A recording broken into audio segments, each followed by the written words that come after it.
नमस्कार साथियों, जय महाकाल। मैं शिवम स्वागत करता हूं आपका अपने YouTube चैनल फिजिक्स फकीर में। साथियों, ये मैकेनिकल प्रॉपर्टी ऑफ फ्लूइड्स का मेरा तीसरा वीडियो है। This is the third video. इसमें मैंने ऑलरेडी आप लोगों को पहले वीडियो में बताया था, लिक्विड कॉलम बताया था, दूसरे वीडियो में हाइड्रोस्टैटिक पैराडॉक्स बताया था।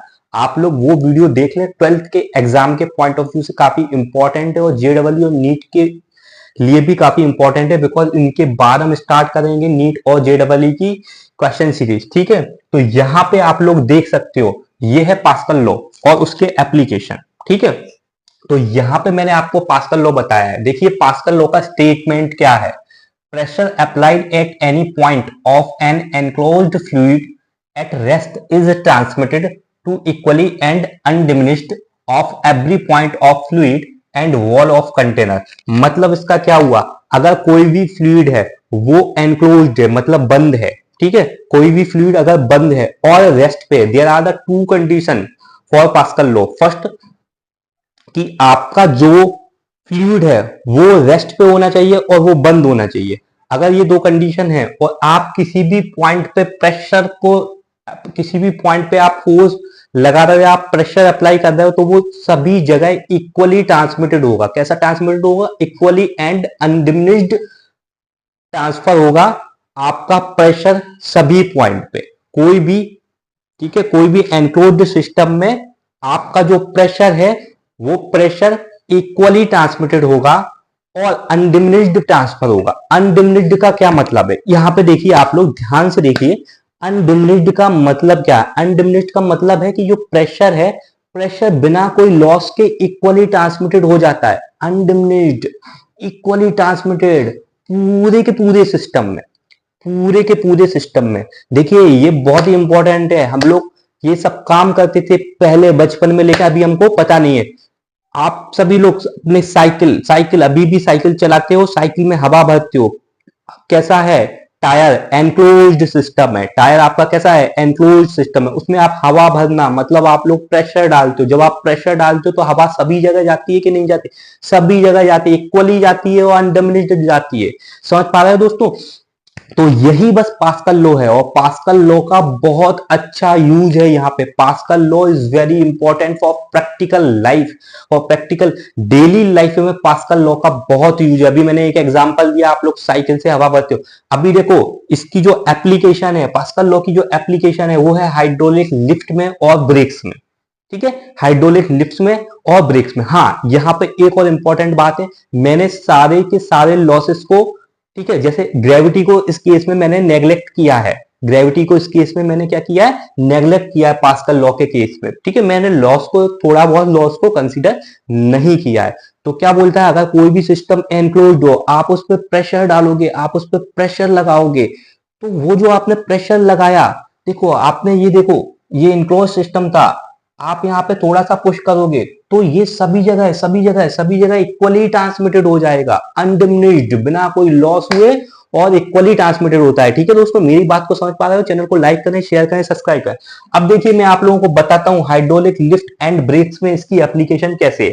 आप लोग जनरली मॉल में गए होगे, बड़े बड़े मॉल में गए होगे आप लोग, वहां पे जो स्टोर हाउसेस रहते हैं मॉल, ठीक है, उसमें क्या रहता है कि येलो कलर की मशीन होती है, येलो कलर की। वहां पे वो कार्टून के बॉक्स को ऐसे उठाती है, कार्टून के भारी भारी बॉक्सेस को आराम से उठा देती है। ठीक है, दूसरा आपने देखा होगा आजकल पार्किंग में जगह कम अवेलेबल होती है, तो मल्टी लेयर पार्किंग का यूज करते हैं। ठीक है, कमर्शियल भी करते हैं, लेकिन कमर्शियल से ज्यादा रेसिडेंशियल कॉलोनी में आपने देखा होगा कि पार्किंग जो आ गई है, मल्टी लेयर पार्किंग आ गई है। मतलब कि गाड़ी पहले ग्राउंड फ्लोर पे आती है, फिर उसको लिफ्ट किया जाता है, फिर वो दूसरी जगह चली जाती है। इस वजह से कम स्पेस में ज्यादा कार रख सकते हो, ज्यादा आप बड़े बड़े व्हीकल, ठीक है, आप कम जगह में ही रख सकते हो।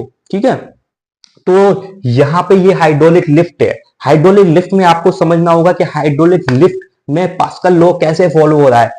ये टॉपिक बहुत ही इंपॉर्टेंट है 12th के एग्जाम में और जेईई और नीट में। आपको एकदम ध्यान से देखना है और चैनल पे लास्ट तक बने रहना, नहीं तो आप कोई ना कोई कॉन्सेप्ट जरूर मिस कर देंगे। अब आप लोग देखिए यहाँ पे ये जो पिस्टन है, ठीक है, ये पिस्टन है, ये फ्लूइड है, ये भी पिस्टन है और ये फ्लूइड है अंदर। अब हमने क्या किया, पिस्टन पे फोर्स लगाया। ठीक है, पिस्टन का एरिया इस वाला, ये स्मॉल पिस्टन है, यहाँ पे एरिया को A1 है, ये बड़ा वाला पिस्टन है, इस पे एरिया कितना है, A2 एरिया है। तो छोटे वाले पे A1 एरिया है और बड़े वाले पे कौन सा एरिया है, A2 एरिया है। यहाँ पे हमने फोर्स लगाया F1। अब हमने फोर्स लगाया F1 तो प्रेशर कितना बनेगा, प्रेशर प्रेशर प्रेशर दिमाग में याद करो, प्रेशर इज इक्वल टू क्या होता है, फोर्स अपॉन एरिया। ठीक है, तो यहाँ पे जो P1 बनेगा, यहाँ पे जो P1 बनेगा, P1 आपका बनेगा फोर्स अपॉन एरिया।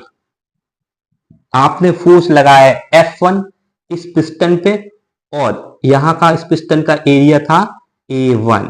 ठीक है, तो आपका प्रेशर बन रहा है F1 अपॉन A1।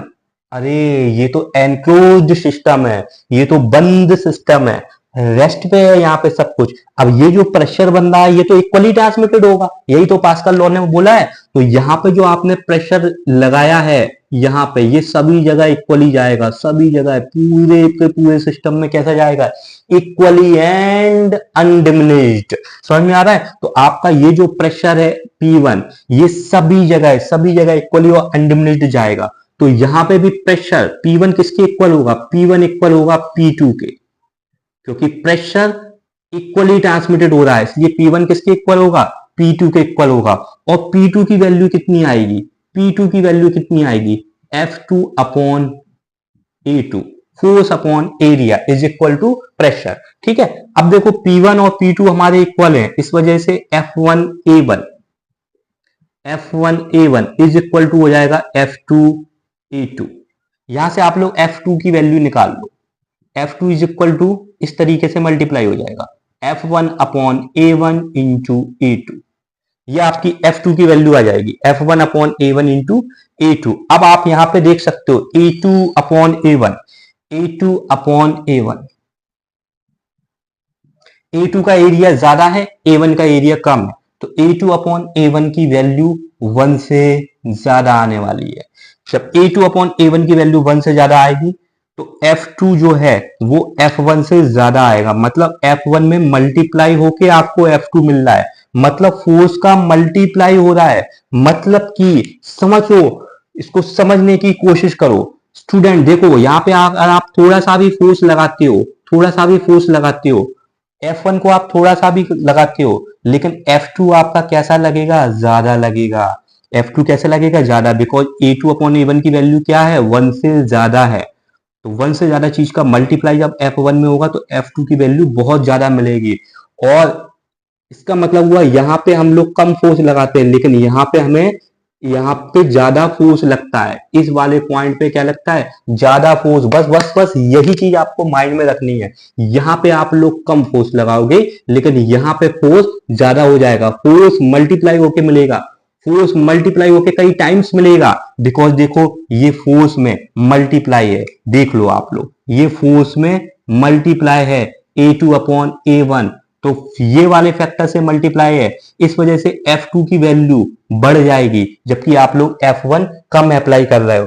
तो क्या होता है, हम लोग यहाँ पे कम फोर्स लगाते हैं, लेकिन यहाँ पे फोर्स की वैल्यू ज्यादा होती है। और इसी जगह आपको रखना है अपना कार रख लो, कार्टून के बड़े बड़े बॉक्स रख लो, भारी भारी बॉक्स रख लो। अब आप लोग क्या करोगे, हल्का सा फोर्स लगाओगे, हल्का सा फोर्स लगाओगे, लेकिन प्रेशर इक्वली ट्रांसमिटेड होगा। याद रखना, फोर्स इक्वली ट्रांसमिटेड नहीं होता है, प्रेशर इक्वली ट्रांसमिटेड होता है। तो प्रेशर इक्वली ट्रांसमिटेड होगा, और प्रेशर जब इक्वली ट्रांसमिटेड होगा तो F2 की वैल्यू बढ़ जाएगी। तो यहाँ पे आप हल्का सा फोर्स लगाओगे और यहाँ पे फोर्स की वैल्यू बहुत ज्यादा लगेगी, और यहाँ पे आप अपना कार रख लो, ट्रक रख लो, कुछ भी रख लो इसके ऊपर, वो चीज तुरंत ऐसे लिफ्ट होती जाएगी, जबकि आप यहाँ पे फोर्स कम लगा रहे हो, बिकॉज प्रेशर सेम है। यही है पास्कल लॉ की एप्लीकेशन। समझ पा रहे हैं दोस्तों? ठीक इसी तरह से हाइड्रोलिक जो हमारे ब्रेक्स होते हैं, ठीक है, आपने देखा होगा जनरली, सोचो कि एक ट्रक चल रहा है, उस ट्रक को रोक पाना कितना मुश्किल है।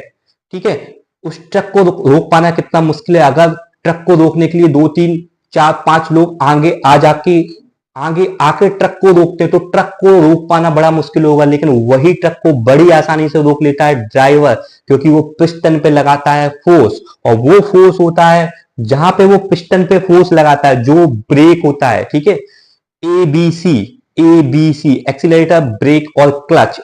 ठीक है, कोई भी गाड़ी में, व्हीकल में यही होते हैं, ABC, एक्सीलरेटर, ब्रेक और क्लच। तो ब्रेक की तरफ क्या होता है, ब्रेक की तरफ पिस्टन का जो एरिया होता है वो कम होता है, तो वहां पे हमको कम फोर्स लगाना पड़ता है। लेकिन आउटपुट तरफ क्या होता है, आउटपुट की तरफ जहां पे व्हील होता है जहां पे, वहां पे पिस्टन का एरिया क्या होता है, ज्यादा होता है। वहां पे फोर्स व्हील पे क्या लगता है, ज्यादा लगता है। फोर्स कैसे लगता है, मल्टीप्लाई होके लगता है। फोर्स लगता है मल्टीप्लाई होके, और किस फैक्टर से मल्टीप्लाई हो जाता है, A2 अपॉन A1। जितना ज्यादा A2 होगा और A1 की वैल्यू कम होगी तो ये वाला फैक्टर बहुत बढ़ जाएगा, और आपका F2 जो मिलेगा आपको वो कई टाइम्स मल्टीप्लाई होके मिलेगा। इस वजह से आपकी चलती हुई तेज कार आराम से रुक जाती है। आप हल्का सा ब्रेक लगाते हो, थोड़ा सा फोर्स लगाते हो, लेकिन ये वाला फोर्स लगता है ज्यादा, और ये वाला फोर्स आप का ब्रेक लग जाता है टायर के ऊपर। यहां पे ऐसा ब्रेक रहेगा, यहां पे टायर रहेगा, तो टायर को ऐसे रोक देगा। तेज फोर्स से कार, ट्रक बड़े आसानी से रुक जाएगा। दोस्तों, आपको ये मेरा वीडियो कैसा लगा, मैंने आपको यहाँ पे कॉन्सेप्ट बताया। मेरी सीरीज चल रही है 12th के JEE और नीट एग्जाम की। इसी तरह से और भी जानकारी को पाने के लिए आप मेरे चैनल को लाइक करें, शेयर करें, सब्सक्राइब करें। मिलते हैं नेक्स्ट वीडियो में, तब तक के लिए दोस्तों धन्यवाद, आदाब, नमस्कार, सत श्री अकाल।